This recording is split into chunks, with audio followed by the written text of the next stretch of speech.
সম্প্রতি ঈদ উপলক্ষে মুক্তি পায় চিত্রনায়িকা ইয়ামিন হক ববির সিনেমা ময়ূরাক্ষী।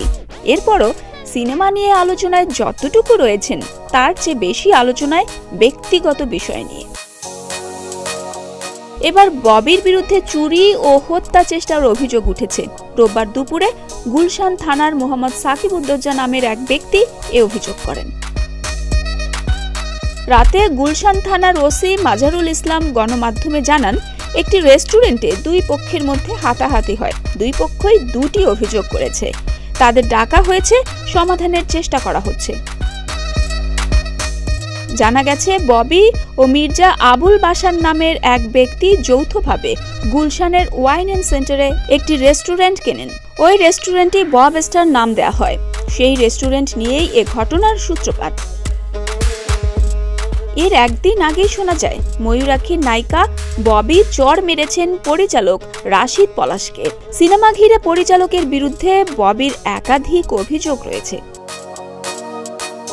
ঘনিষ্ঠ সূত্র বলছে, ময়ূরাক্ষী সিনেমার প্রযোজক সব শিল্পীর পারিশ্রমিক পরিচালকের হাতে দিলেও তিনি শিল্পীদের পাওনা ঠিক মতো পরিশোধ করেননি। এতে নায়িকাদের সাথে পরিচালকের দ্বন্দ্ব বাধে। এসব নিয়ে কথা বলার এক পর্যায়ে পরিচালক রাশিদ পলাশকে চড় মারেন ববি হক।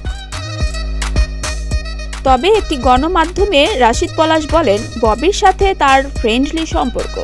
গায়ে হাত তোলার বিষয়টি নতুন নয়, এটা নেহাত বন্ধুত্বের খুনসুটি বলেই উড়িয়ে দিয়েছেন তিনি। এতে কেউ অতিরিক্ত রং লাগিয়ে উপস্থাপন করেছেন বলেও দাবি করেন রাশিদ পলাশ। তবে বন্ধুত্বের বিষয়টি একেবারেই অস্বীকার করেন ববি।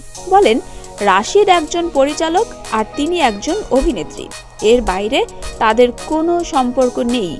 ববি অভিযোগ করেন, তাকে সিনেমায় সঠিকভাবে উপস্থাপন করা হয়।